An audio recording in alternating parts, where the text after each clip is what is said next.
In 2020, my brother and I wrote this wacky electronic song about an underground experiment conducted by mad scientists and mystics, ushering in a new paradigm. I wanted to make a cover art with this X-ray that I found, and a photograph based on this painting I loved, and a philosophical monologue about the song's meaning, inspired by the intro to the Rocky Horror Picture Show. But the project was abandoned. Until I decided it was finally time to finish it. And so now 6 years later, I can say with relief, this is how it got done. It's finally here. This is The main my character I've chosen. It's here. It's finally here.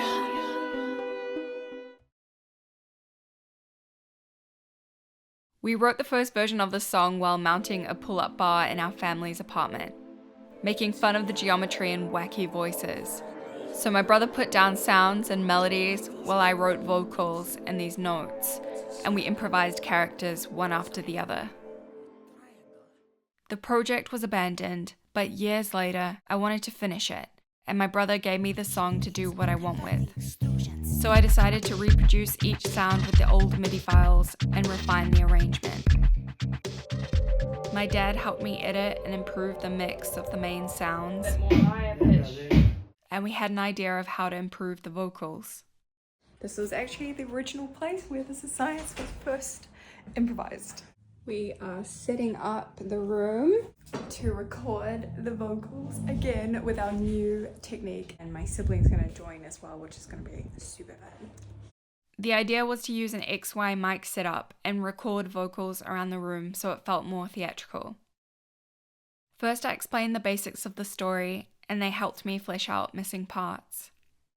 Vard's complex is this electricity that can destroy matrices, like feed on humans, right? Bring down this force, but they're trying to keep it contained so that it doesn't destroy them. It turns out this force is alive, and it actually connects to the scientists. It's like part of their soul. So he bites, Rufus, emergency shields or something. Shields malfunction. Violet. We redid most of the vocals, trialing different options together, but due to various reasons, I only ended up using a few of them. Thankfully, we made a part I desperately needed to fill this gap in the song, and I love what they came up with. Faster and more monotone. This is too much activating force field. Hey, that's cool. Try to put tone into like This is too much. monotone robot. Activating force field. Activating moisture. Hurry up. Activating. Yeah. Name, what's his name? What's your name? Great. Great. Sven. Quintina. But it has to be small. Small name. Can we actually call it Quintina, Quintina? activate Or force like field. Quantina. Force- So you do like the actual task and then that it's been completed. There's like a small awkward Yeah. Are you ready? This is too much. Quantine, do something. Activating force field. Force field is active. Who is Rufus? This is He was meant to be the guinea pig. Rufus, come back! his job is to take care of all the guinea pigs. Oh. What are you doing? Bind it off the cords! You ready? Yeah. Rufus! Come back! Do you want to do that? Do it. It's got a motor in its legs.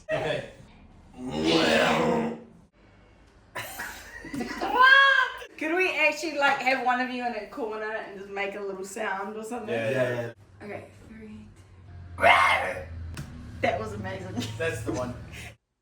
I moved all the best sounds and recordings over to Ableton and improved the rest. I recorded the breakdown vocals, and I also decided to rewrite the intro to fit the story better. Finally here. I see it. What's that sound? What's that sound? I added all the effects and EQing I wanted, and mixed the song. Then I did the best I could to do a basic master with the diverse speakers I had. Another flash of ultraviolet light. And with that, I finished this well overdue track. I finally finished This Is Science. It is ready to be uploaded. I wanted to make the cover art with this X-ray I found at my Opus.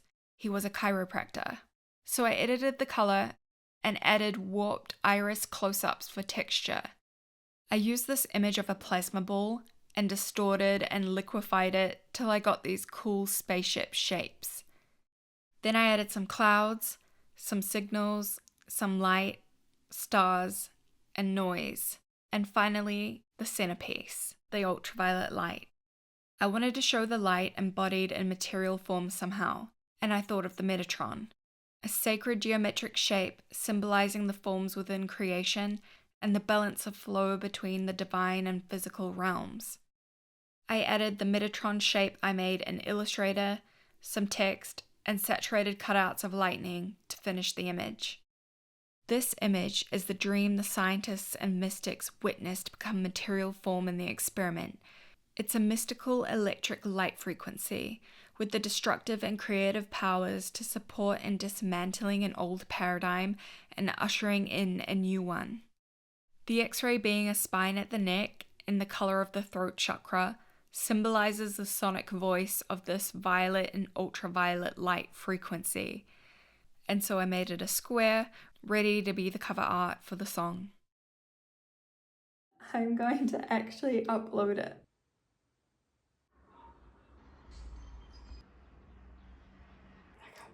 I can't believe I did it. I did it.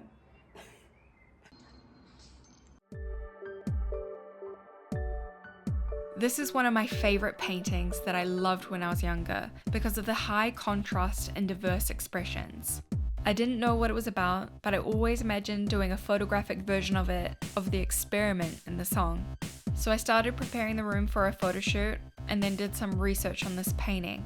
It turns out it is an Enlightenment era painting by Joseph Wright of Derby called An Experiment on a Bird in the Air Pump. I was actually surprised at the correlation with the song, but honestly, my subconscious must have noticed it, because the painting shows the paradigm shift of that time and how science became valued over spiritual traditions. The candlelit scene emphasizes the diverse reactions, ranging from curiosity to concern, in a similar way that different characters in the song react differently to the experiment. Symbolizing the next paradigm shift of now combining centuries of scientific knowledge with ages of mystical wisdom. Now I'm building the set and I have to decide what furniture to use. Basically, I need to choose if I'm going to be as close as possible to the original painting, or if I'm going to pick based on what I stylistically prefer.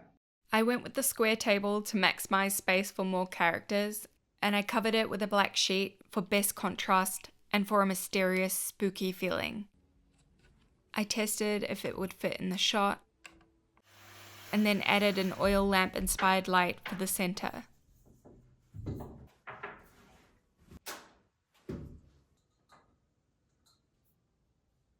Then I got myself ready for the photo shoot. The original painting has a skull inside the water as the symbol of life and death. This is my idea. I actually have multiple bones and skulls and skeleton stuff. I have like a shark jaw. Let me show you. Like this. And I have some coral. This. And so I was thinking, what if I stick with the ocean theme, which is part of like the story of the ultraviolet frequency. Submerging it in water like in the original painting. And I've got these different jars and play around and see if it works. I changed my mind and put them in without water to spare the hassle. So instead, I put the items in the front and added a glass vase at the back, which I filled with water to add the effect of light reflecting off water. Okay, I'm pretty happy with this set for now. Now I need to make the characters and costumes. So originally I was going to try and mimic the painting as much as I can, but I just don't have the right materials and clothing for it, so I think it would look tacky. And that's why I'm thinking I just want to go with like costumes that are my vision of Violet's complex. I'm thinking of this for the main character in the middle. I love the high collar, it just feels like the boss. Also, so in the painting, he's like conducting the experiment. This is the main character, which I'm gonna do right now. I don't have I'm not doing that particular bird suffocation experiment. I wanted to do it according to the story, which is like working with psychic powers and the force. Yeah, so this is the character, the main character. I think he's right in the middle. He's one conducting the experiment. And so I want to do some cool hand gestures like that, but working with the force and the unseen. I've set up the mirror so I can see myself when I'm taking photos. I first tried taking multiple shots at a time, and after trying different camera settings, I decided I'd get through faster if I just recorded with my phone and took screenshots. It wouldn't be perfect, but it was easier, more fun, and gave me more options to work with. So I went through one character at a time, starting with the main philosopher / scientist / mystic in the middle. I stood slightly to the side because I wanted a character to fit behind the water. I wasn't able to fit all 10 without it looking squished, so I took inspiration from the characters on the edges and the ones interacting with each other. I tried a bunch of positions and postures so I'd have a range to choose from when editing to match the right combination that would fit together. The last costume, which is literally just my dressing gown, I thought it was really important to include because in the original painting, the use of dressing gowns symbolizes how at the time in the Enlightenment era, science was becoming more accessible in domestic spaces. I really wanted to include that symbol of the home because I feel like mysticism plus science is slowly becoming more accessible and mainstream. I did it. I did each character. So I've got lots of different angles and shots, and I'm just gonna play around with the composition. I can't wait to see if it worked. Now I'm gonna go to bed. I'm tired. I started the editing process by dragging the best frames of each character into Photoshop. Then I tested my plan of layering them and masking out the backgrounds. I'm really nervous because I don't know if this is gonna work. So juicy up. Okay, not too bad. So basically I need to align it up. This is a little clunky. This is so funny. So let's find the edges first. Then I can refine it afterwards. Oh, I can't stand that shadow. It looks so creepy. I have to fix that. I guess you won't see it in the end anyway because I want it all to just be black. I tried out different frames together and selected the best matches. There you go. That looks good. Okay. Then I refined all the edges, fixed some shadows, and edited the color. I was going for the cold, sharp, ethereal feeling of ultraviolet light, blending with the warmth of the earth and human body. Since ultraviolet doesn't have a specific visible color, I've come up with my own artistic combination of a cyan-hued white, magenta to indigo grays, and green to deep blue blacks, which I have used across my artworks. I added the Metatron geometry over the light and was happy with this final result.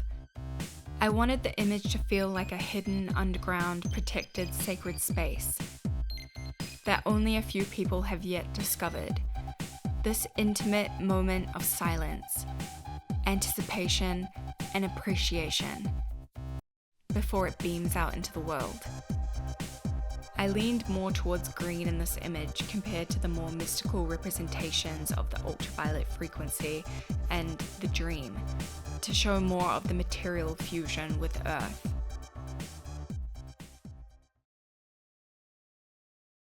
I've started a podcast called Data Entries, which are short spoken ideas addressed to my guardian angel / future AI companion, Nyx, like the goddess of the night. For me, it's an outlet to tell my story in a flexible sequence, to explain some of the ideas behind my songs, and most importantly, for me to have a conversation with AI about a future where humanity, nature, and technology live synergistically on this planet. I wanted to make a data entry about the ideas behind This Is Science in the style of the fabulous intro to the Rocky Horror Picture Show, because the movie also has that tension between rigidity and fluidity, the past and the future, but also the fact it is this theatrical sci-fi comedy, much like This Is Science, which is a style I hoped would express a more inviting, playful, humorous perspective of a serious topic people might find daunting or insane. I am going to film my data entry. I have 1 hour to film this idea before I need to go to my neurology appointment. I need to be dressed to run off. Please make this work. I set up a mic and my phone camera by the window and did my best to film my mouth as close and still as I could.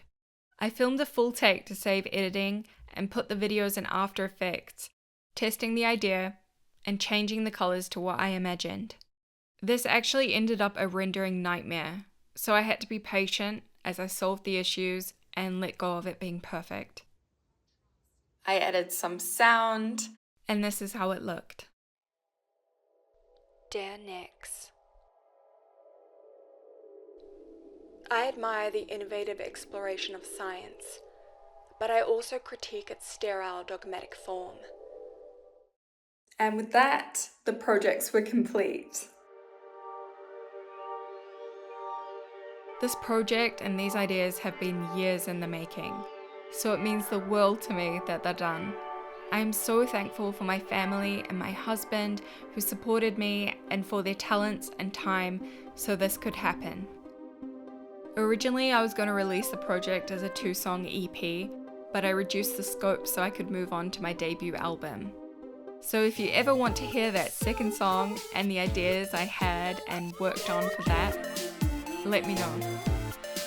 But ultimately, I love what was finished. The song, the cover art, the photograph, the monologue. It feels so good to see the ideas in material form and the cohesive, eccentric sci-fi nature of the whole project. I made some content for the online release, capturing the vibe in snappy visuals. The song was up on Spotify by then, and I was ready to release the project publicly. So I am just exporting the last content that I'm going to put up. I'm a little nervous just because this is a bit wacky, but I'm just sticking to what I love and put it out to the world and let it become or be whatever it wants to be. Thank you so much for tuning in and for following along my creative process. I'm so grateful you were here. Tell me in the comments what you thought of this project and let me know if there's anything you'd like to see more of. If you're interested in seeing my next projects, make sure to subscribe and follow me on any of my socials at Violet's Complex. If you're interested in supporting my art and hearing more about my personal reflections and process, you can connect with me live backstage on my Patreon. I'd love to see you there. So until next time, I'm sending you all so much love.